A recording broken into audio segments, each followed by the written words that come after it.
अब तक आपने देखा कि जमींदार लालू प्रसाद कैसे धोखे से रवि और उसकी बहन को बेघर कर देता है, जिसकी वजह से वे जंगल में जाकर रहने लगते हैं और सब्जी बेचने का काम शुरू करते हैं। छोटी, आज पहले ही दिन मेरी सारी सब्जियां बिक गईं और अच्छा मुनाफा भी हुआ। हमारी सब्जियां इतनी ताजी थीं कि लोग तारीफ करते नहीं थक रहे थे। तो फिर भैया, कल से आप और ज्यादा सब्जियां ले जाइए ताकि और अच्छी कमाई हो हमारी, और हम जल्द ही एक नया घर बनाएं ताकि मैं अपनी अधूरी पढ़ाई पूरी कर सकूं। दोनों भाई बहन बातें कर ही रहे होते हैं, तभी दरवाजे पर किसी की दस्तक होती है।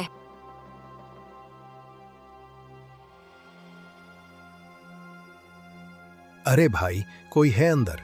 मुझे बहुत जोरों की भूख लगी है। भगवान के नाम पर कुछ खाने को दे दो। दोनों चौंक जाते हैं। भैया, इस घने जंगल में कौन है जो यहाँ तक आ गया? पता नहीं छोटी, लगता है कोई बुजुर्ग है जो रास्ता भटक गए होंगे। हमें जाकर देखना चाहिए। छोटी, तुम यहीं रुको, मैं देखता हूँ। रवि बाहर जाता है।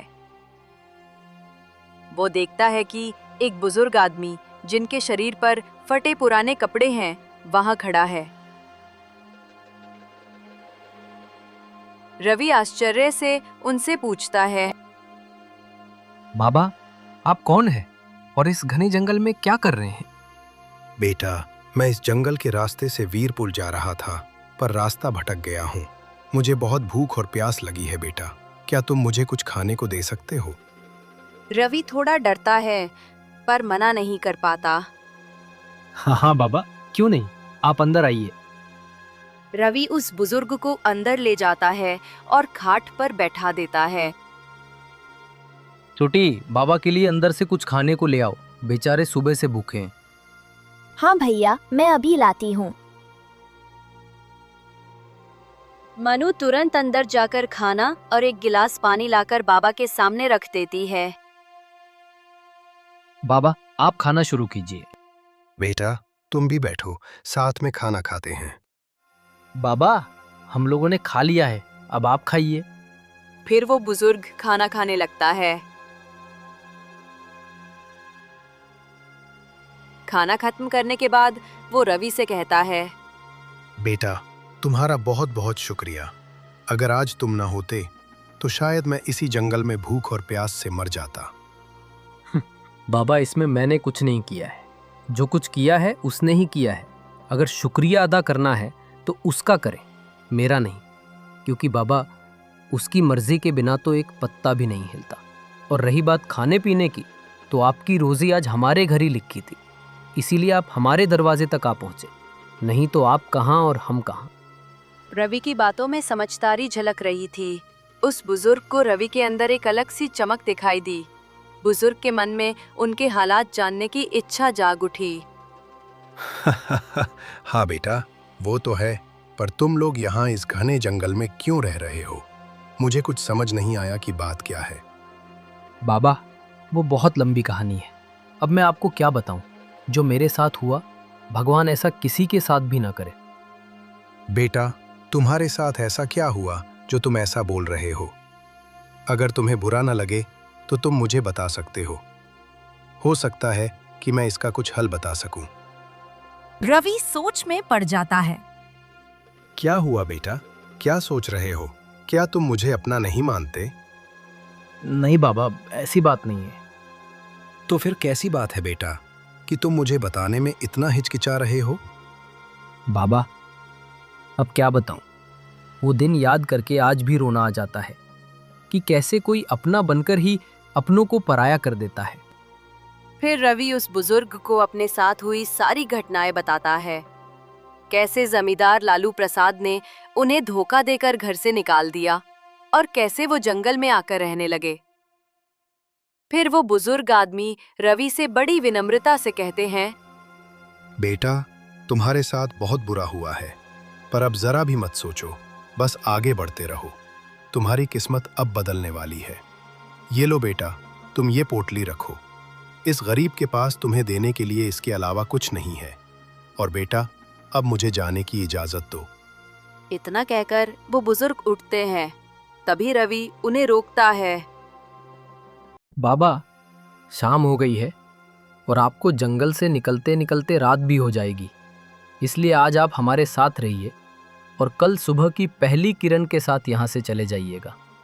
वो बुजुर्ग रवि को रहस्यमयी अंदाज में कहते हैं। बेटा, अब मुझे जाने दो, क्योंकि मेरा काम अब पूरा हो गया। रवि और मनु कुछ समझ नहीं पाते। इसी बीच वो बुजुर्ग घर के बाहर निकल जाते हैं और कुछ ही पल में कहीं गायब हो जाते हैं। भैया, बाबा तो अभी घर से निकले ही थे और अब वो कहीं दिख नहीं रहे। इतनी जल्दी वो कहाँ चले गए होंगे? मुझे तो बड़ा डर लग रहा है। छोटी, तुम चिंता मत करो। हो सकता है बाबा अपने रास्ते चले गए हों। चलो, अब हम अंदर चलते हैं। दोनों भाई बहन अंदर जाते हैं। भैया, इस पोटली में क्या हो सकता है? बाबा तो खुद इतने गरीब लग रहे थे, वो क्या ही देंगे, है ना भैया? नहीं छोटी, किसी को ऐसे नहीं कहते। बाबा ने जो भी दिया है दिल से दिया है और हमें उसे दिल से अपनाना चाहिए। हमें कभी भी किसी को गरीब नहीं कहना चाहिए, समझी? हाँ भैया, पर अब आप ये पोटली खोलिए ना, देखिए इसमें क्या है। हाँ छोटी। रवि पोटली खोलता है। पोटली खुलते ही दोनों हैरान रह जाते हैं, क्योंकि उसमें ढेर सारे सोने के सिक्के रखे होते हैं।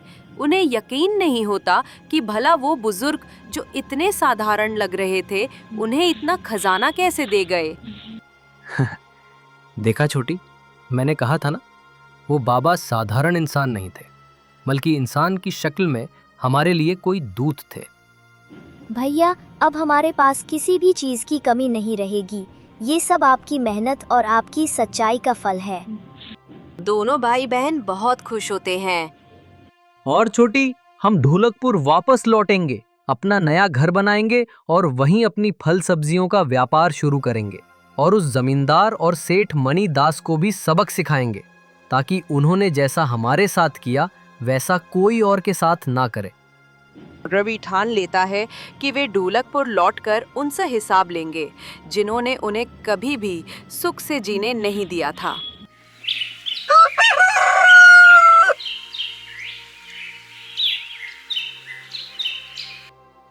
सुबह की पहली किरण के साथ रवि और मनु ढोलकपुर लौटते हैं।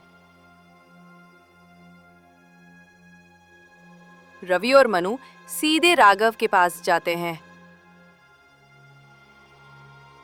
राघव अपने घर के सोफे पर बैठा हुआ था। राघव भैया, मुझे गांव में एक बड़ा मकान चाहिए और फल सब्जियों का व्यापार करने के लिए एक दुकान भी। राघव चौकन्ना हो जाता है, फिर हंसते हुए कहता है। अरे रवि, कहीं तुम भांग वगैरह पीकर तो नहीं आ गए? मकान खरीदने के लिए बहुत सारा पैसा चाहिए, जो मुझे लगता है तुम्हारे पास नहीं होगा। राघव भैया, आपको मकान बेचने का मतलब हमारी औकात से कोई लेना देना नहीं होना चाहिए। राघव कुछ बोल पाता उससे पहले ही रवि पैसों की गड्डियां उसके सामने रख देता है। राघव का मुंह आश्चर्य से खुला रह जाता है। अरे रवि, इतने सारे पैसे तुम्हारे पास आए कहां से? राघव भैया, आप मुझे मकान दे रहे हैं या मैं किसी और के पास जाऊं? नहीं नहीं राघव, ठीक है। फिर राघव गांव में अपना एक मकान और एक दुकान रवि के नाम कर देता है।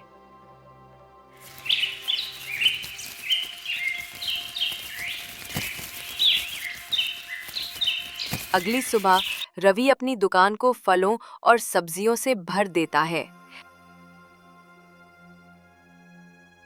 अब वह साधारण सी फल की दुकान चला रहा था, पर उसके दिल में अभी भी जमींदार को सबक सिखाने का जज्बा बरकरार था। कुछ साल बीत गए। रवि ने अपनी मेहनत और ईमानदारी से एक कार भी ले ली थी। एक दिन रवि किसी काम से शहर जा रहा था। रास्ते के किनारे उसकी नजर एक कार पर पड़ी और वहीं जमींदार खड़ा था। जमींदार ने रवि की गाड़ी रोकवाई। रवि गाड़ी से उतरता है। जमींदार पहले तो चौंकता है, फिर रवि से कहता है, बेटा रवि, मेरी बहू की तबीयत बहुत ख़राब है और शहर जाते वक्त रास्ते में मेरी गाड़ी भी ख़राब हो गई। रवि बेटा, तुम हमें अगर शहर तक पहुंचा दोगे तो तुम्हारी बड़ी मेहरबानी होगी हम पर। रवि का दिल बड़ा साफ था। उस समय वो सारी पुरानी बातें भूलकर कहता है, काका, अभी उन सब बातों के लिए समय नहीं है। आप उन्हें मेरी गाड़ी से ले चलिए। फिर रवि तेजी से गाड़ी दौड़ाता है और उन्हें शहर के बड़े अस्पताल तक पहुंचा देता है। डॉक्टर उनका इलाज करने लगते हैं। कुछ देर बाद डॉक्टर बाहर आते हैं। देखिए, घबराने की कोई बात नहीं है। आपकी बहू अब खतरे से बाहर है। अगर आप थोड़ी और देर कर देते तो शायद आपकी बहू आज आपके साथ न होती। इतना कहकर डॉक्टर वहां से चले जाते हैं। जमींदार रवि के आगे हाथ जोड़ लेता है। बेटा, मुझे माफ कर दो। मैंने तुम्हारे साथ बहुत बुरा किया, पर तुमने आज मुझे दिखा दिया कि हर चीज पैसे से नहीं खरीदी जा सकती। बेटा, आज तुम ना होते तो मैं अपने आप को कभी माफ नहीं कर पाता। रोने लगता है। काका, आपको माफी तभी मिलेगी जब आप सभी गांव वालों की जमीनें वापस करोगे, जिनकी भी आपने धोखे से जमीन हड़पी है। जमींदार इस बात से राजी हो जाता है कि उसे गांव वालों की जमीनें लौटानी चाहिए।